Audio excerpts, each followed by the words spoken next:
Assalamualaikum warahmatullahi wabarakatuh. Kembali lagi dengan saya Hedra Rahma Anugrah, peserta Latsar CPNS Mahkamah Agung RI tahun 2022, angkatan 7, kelompok 2, absen 19. Di sini saya akan membahas tentang resum substansi dari modul adaptif dan substansi dari modul kolaboratif. Yang selanjutnya adalah adaptif.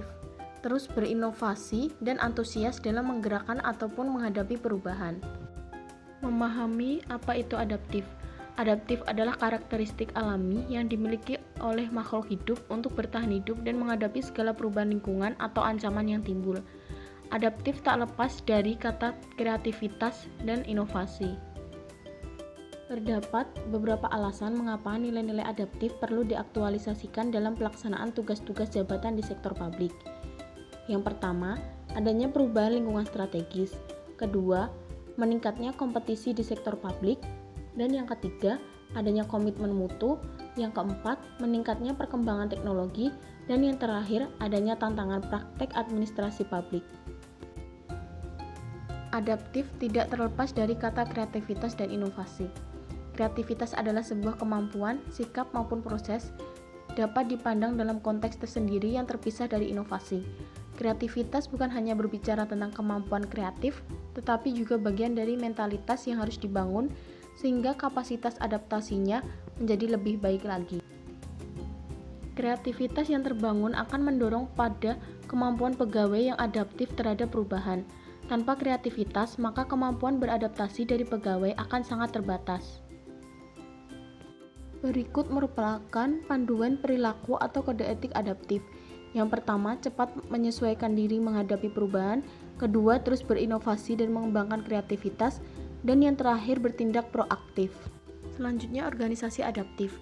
Organisasi adaptif yaitu organisasi yang memiliki kemampuan untuk merespon perubahan lingkungan dan mengikuti harapan stakeholder dengan cepat dan fleksibel.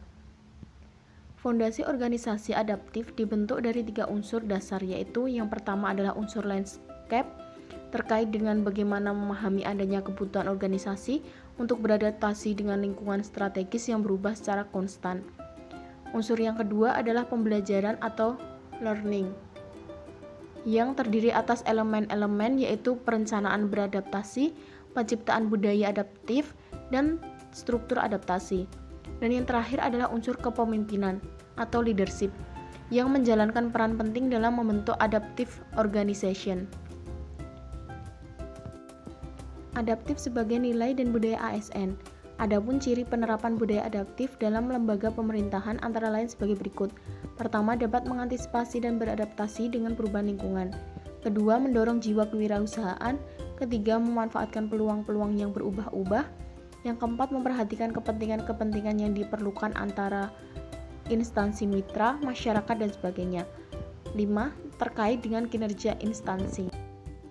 Contoh studi kasus adaptif yaitu aplikasi Peduli Lindungi, di mana saat kondisi pandemik membuat pemerintah berupaya mencari solusi paling efisien untuk memastikan mobilitas penduduk dapat terpantau dan dikendalikan dengan baik. Peduli Lindungi adalah aplikasi yang dikembangkan untuk membantu instansi pemerintah terkait dalam melakukan pelacakan untuk menghentikan penyebaran coronavirus atau COVID-19. Aplikasi ini mengendalikan partisipasi masyarakat untuk saling membagikan data lokasinya saat bepergian agar penelusuran riwayat kontak dengan penderita COVID-19 dapat dilakukan. Hasil tracking ini akan memudahkan pemerintah untuk mengidentifikasi siapa saja yang perlu mendapat penanganan lebih lanjut agar penghentian penyebaran COVID-19 dapat dilakukan.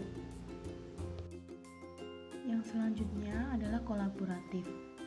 Kami membangun kerjasama yang sinergis satu dengan yang lain. Yang pertama adalah definisi kolaborasi. Kolaborasi adalah proses bekerja sama untuk mengeluarkan gagasan atau ide dan menyelesaikan masalah secara bersamaan menuju visi bersama. Yang selanjutnya, kolaborasi pemerintahan. Irawan mengungkapkan bahwa collaborative governance sebagai sebuah proses yang melibatkan norma bersama dan interaksi saling menguntungkan antar aktor governance. Dalam kolaborasi pemerintahan, WOG merupakan konkretisasi kolaborasi pemerintahan. WOG adalah sebuah pendekatan penyelenggaraan pemerintahan yang menyatukan upaya-upaya kolaboratif pemerintahan dari keseluruhan sektor dalam ruang lingkup koordinasi yang lebih luas guna mencapai tujuan-tujuan pembangunan kebijakan, manajemen program, dan pelayanan publik. Oleh karenanya, WOG juga dikenal sebagai pendekatan interagensi, yaitu pendekatan yang melibatkan sejumlah kelembagaan yang terkait dengan urusan-urusan yang relevan. Pada dasarnya, pendekatan WOG mencoba menjawab pertanyaan klasik mengenai koordinasi yang sulit terjadi di antara sektor atau kelembagaan sebagai akibat dari fragmentasi sektor maupun eskalasi regulasi di tingkat sektor. Sehingga WOG seringkali dipandang sebagai perspektif baru dalam menerapkan dan memahami koordinasi antar sektor. Selanjutnya yaitu kolaboratif dalam konteks organisasi pemerintah. Penelitian yang dilakukan oleh Castumato menunjukkan bahwa faktor yang mempengaruhi keberhasilan dalam kolaborasi antar lembaga pemerintah adalah kepercayaan, pembagian kekuasaan, gaya kepemimpinan, strategi manajemen, dan formalisasi pada pencapaian kolaborasi yang efisien dan efektif antar entitas publik. Sedangkan hasil penelitian yang dilakukan oleh Astari dan kawan-kawan menunjukkan bahwa ada beberapa faktor yang dapat menghambat kolaborasi antar organisasi pemerintah.